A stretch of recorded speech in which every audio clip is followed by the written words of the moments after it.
নমস্কার বন্ধুরা, আমাদের সব রকম বয়সের প্রত্যেকেরই ইচ্ছে থাকে একবার হলেও কেদারনাথ ভ্রমণ করার।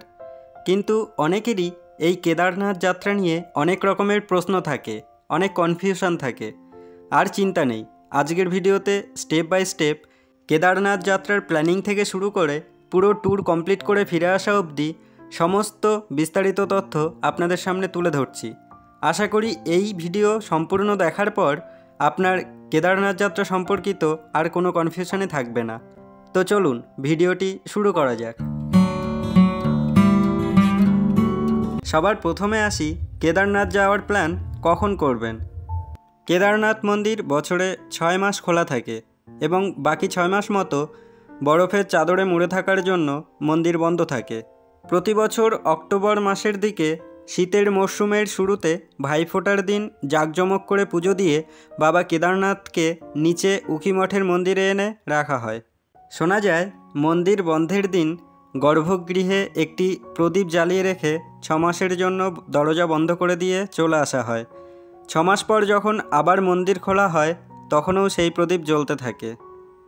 এরপর আবার এপ্রিল মাসের শেষ বা মে মাসের প্রথম দিকে অক্ষয় তৃতীয়ার দিন মন্দির চত্বরের বরফ সরে গেলে বাবা কেদারনাথকে নিচের উখিমঠ মন্দির থেকে অগণিত ভক্তদের সাথে ঢাক ঢোল সহযোগে ডুলি করে উপরে এনে কেদারনাথ মন্দিরে স্থাপন করা হয় এবং সেই দিন থেকে ভক্তদের জন্য মন্দিরের দরজা খুলে দেওয়া হয়।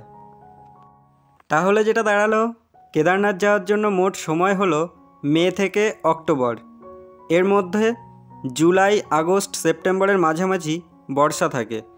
মন্দির খোলার পর প্রথম দিকে প্রচণ্ড ভিড় থাকে।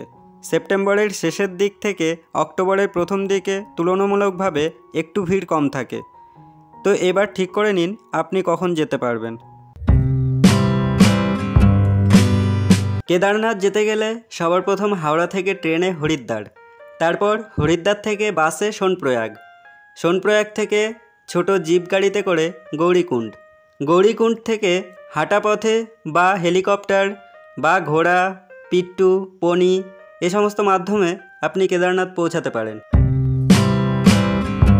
তো এবার আসি চারধাম যাত্রা রেজিস্ট্রেশনের বিষয়ে। আপনার যাওয়ার ডেট ঠিক হয়ে গেলে যেটা করতে হবে সেটা হলো চারধাম যাত্রা রেজিস্ট্রেশন। চারধাম অর্থাৎ কেদারনাথ, বদ্রীনাথ, গঙ্গোত্রী, যমুনোত্রী এই 4 জায়গায় যাওয়ার জন্য উত্তরাখণ্ড গভর্নমেন্টের কাছ থেকে যাওয়ার ডেটের 3 থেকে 4 মাস মতো আগে থেকেই অনলাইনে পারমিশন করিয়ে নিতে হবে। এখানে চারধাম রেজিস্ট্রেশন কিভাবে করবেন সেটা একবার দেখিয়ে দিলাম।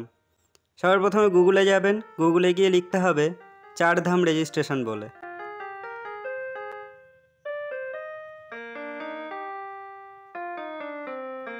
চারধাম রেজিস্ট্রেশন লিখে সার্চ করলে প্রথম যে লিঙ্কটা আসবে এই লিঙ্কটিতে ক্লিক করতে হবে। ক্লিক করলে উত্তরাখণ্ড গভর্নমেন্টের এই সাইটটি খুলে যাবে। এখানে নাম, মোবাইল নাম্বার এবং ফ্যামিলি যদি যান তাহলে ফ্যামিলিতে ক্লিক করলে পরে তারপর পাসওয়ার্ড ক্রিয়েট করে সাইন আপ করতে হবে। সাইন আপ হয়ে গেলে এরপর সাইন ইন করবেন। এই যে সাইন ইন করে নিলাম। সাইন ইন করার পরে এরকম একটি পেজ আসবে। এখানে রেজিস্ট্রেশন ফর ট্যুর এখানে ক্লিক করবেন। এটা ক্লিক করার পরে একটি ফর্ম আসবে। এই ফর্মে সমস্ত ডিটেলসটা আপনাকে দিতে হবে। কত দিনের জন্য ট্যুরে যাচ্ছেন, কতজন যাচ্ছেন, কোথায় যাচ্ছেন, এই সমস্ত ডিটেলস দেওয়ার পরে আপনি কিসে যাবেন অর্থাৎ হেলিকপ্টার না হেঁটে সেটি ক্লিক করবেন। তারপরে সেভ করলে পরে আপনার রেজিস্ট্রেশন সার্টিফিকেটটি ডাউনলোড করে নিতে হবে। এই রেজিস্ট্রেশন সার্টিফিকেটটা প্রিন্ট আউট করে সাথে রাখবেন, যাওয়ার পরে ওখানে কাজে লাগবে। তো চারধাম যাত্রার রেজিস্ট্রেশন হয়ে গেলে এরপর পালা ট্রেন বা প্লেনের টিকিট বুকিংয়ের। যদি ট্রেনে যেতে চান তবে যাওয়ার ডেটের 3 মাস আগে ট্রেনের টিকিট কাটতে হবে। হাওড়া থেকে কেদারনাথ যাওয়ার জন্য কুম্ভ এক্সপ্রেস বা দুন এক্সপ্রেস করে হরিদ্বার পৌঁছাতে হবে। হাওড়া থেকে হরিদ্বারের দূরত্ব 1536 কিলোমিটার। ট্রেনে যেতে সময় লাগবে 27 ঘন্টা মতো। ট্রেনের ভাড়া এসি 3 টায়ার 1700 টাকা মতো এবং স্লিপার 750 টাকা মাথা পিছু। যদি প্লেনে যেতে চান তাহলে কলকাতা থেকে কেদারনাথের সবচেয়ে কাছের এয়ারপোর্ট দেরাদুন পৌঁছাতে হবে। সেক্ষেত্রে ভাড়া পড়বে কলকাতা থেকে দেরাদুন মাথাপিছু 7 থেকে 9,000 টাকা আনুমানিক। এভাবে যাওয়ার টিকিটটি বুক হয়ে গেলে এরপর পুরো ট্যুরটির দিন ক্যালকুলেশন করে ফেরার টিকিটের দিন ঠিক করে ফেরার টিকিটটি কেটে ফেলুন। এরপর আসি হোটেল বুকিংয়ের ব্যাপারে। এই পুরো কেদারনাথ যাত্রাতে আপনাকে রাতে থাকতে হবে যাওয়ার সময় হরিদ্বারে 1 দিন, গৌরীকুণ্ডে 1 দিন, কেদারনাথে 1 দিন বা 2 দিন এবং ফেরার সময় সোনপ্রয়াগে 1 দিন, হরিদ্বারে 1 দিন। এই জায়গাগুলির মধ্যে কেদারনাথের কটেজ বা টেন্ট বুকিংটি অবশ্যই 2 থেকে 3 মাস আগে করে নিতে হবে। বুকিং করতে পারবেন গাড়োয়াল মন্ডল বিকাশ নিগম বা GMVN এর অফিসিয়াল ওয়েবসাইট থেকে। টেন্টের ভাড়া মাথাপিছু 800 থেকে 1000 টাকা এক রাতের জন্য। একটি টেন্টে 10 জন করে থাকতে পারে। GMVN এর প্রচুর টেন্ট আছে। কেদারনাথ মন্দির থেকে সবচেয়ে কাছের টেন্টটি হলো নন্দী কমপ্লেক্স। নন্দী কমপ্লেক্স থেকে কেদারনাথ মন্দির 800 মিটার থেকে 1 কিলোমিটার মতো। কেদারনাথ ছাড়া বাকি হরিদ্বার, গৌরীকুণ্ড ও সোনপ্রয়াগে আগে থেকে হোটেল বুক করে রাখার কোনো দরকার নেই। প্রচুর হোটেল আছে, ওখানে গিয়ে খুঁজে দেখে শুনে ঠিক করে নিতে পারেন। হরিদ্বারে 1 দিনের জন্য 500 থেকে 1000 টাকা পার রুম, এরকম অনেক হোটেল পেয়ে যাবেন। গৌরীকুণ্ডের হোটেল 1 দিনের জন্য 2,500 থেকে 3,500 টাকা পার রুম।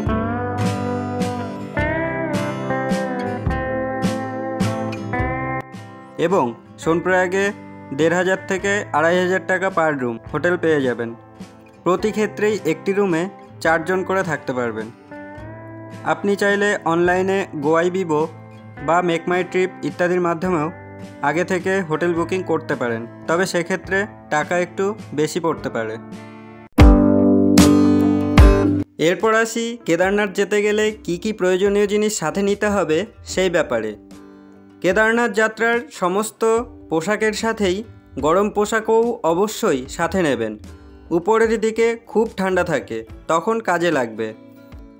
কেদারনাথ যাত্রার হাঁটা পথে আপনার সাথে কিছু ড্রাই ফ্রুটস যেমন chocolate, Cadbury, cake, biscuit, cookies, কাজু, কিশমিশ, হজমোলা ইত্যাদি সাথে রাখবেন, যেগুলি ওঠা এবং নামার সময় এনার্জি জোগাতে কাজে আসবে। প্রয়োজনীয় কিছু ওষুধপত্র আপনার সাথে রাখবেন। যদিও উত্তরাখণ্ড গভর্নমেন্টের তরফে হাঁটাপথে বেশ কিছু মেডিকেল ক্যাম্প থাকে, সেখান থেকেও প্রয়োজন মতো ওষুধ সংগ্রহ করতে পারেন। স্ক্রিনে দেওয়া এই ডকুমেন্টসগুলি অবশ্যই সাথে রাখবেন, যেগুলি নির্দিষ্ট জায়গাতে অবশ্যই কাজে লাগবে।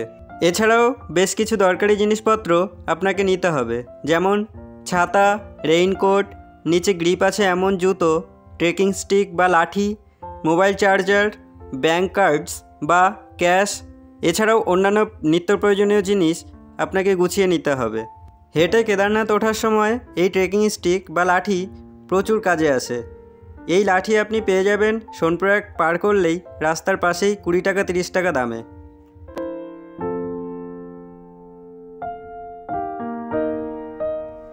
এবারে আসি লাগেজ কেমন করে প্যাক করবেন। কেদারনাথ যাত্রার লাগেজ আপনাকে দুটো করতে হবে। একটি লাগেজ আলাদা করবেন যেটি নিয়ে কেদারনাথ উঠবেন, সেটির মধ্যে কেদারনাথ ওঠানামার থাকার সমস্ত ড্রেস বা ডকুমেন্টস, ড্রাই ফ্রুটস, ছাতা, রেইনকোট, জুতো, চার্জার ইত্যাদি রাখবেন। আরেকটি বড় লাগেজ করবেন যার মধ্যে অন্যান্য যাবতীয় জিনিস নেবেন। এই বড় লাগেজটিকেই সোনপ্রয়াগ বা গৌরীকুণ্ডে ক্লকরুমে রেখে যেতে পারেন। এভাবেই কেদারনাথ যাত্রার প্রস্তুতি পর্বটি সেরে নিন, তাহলে গোটা ট্যুরটি কমপ্লিট করে আসতে কোনো রকম প্রবলেম হবে না। ভিডিওটি ভালো লেগে থাকলে লাইক করবেন এবং বন্ধুদের সাথে শেয়ার করবেন, এবং আরও যদি কোনো তথ্য জানার থাকে তাহলে নিচে কমেন্ট বক্সে কমেন্ট করতে পারেন। আমাদের কেদারনাথ যাত্রার পর্বটির ভিডিও নিচে ডেসক্রিপশান বক্সের লিঙ্কে দেওয়া আছে। আপনি চাইলে কেদারনাথ যাত্রার গোটা ভিডিওটি ওখান থেকে দেখে নিতে পারেন। ওপেন ট্যুর চ্যানেলকে সাবস্ক্রাইব করে পাশে থাকবেন। ধন্যবাদ।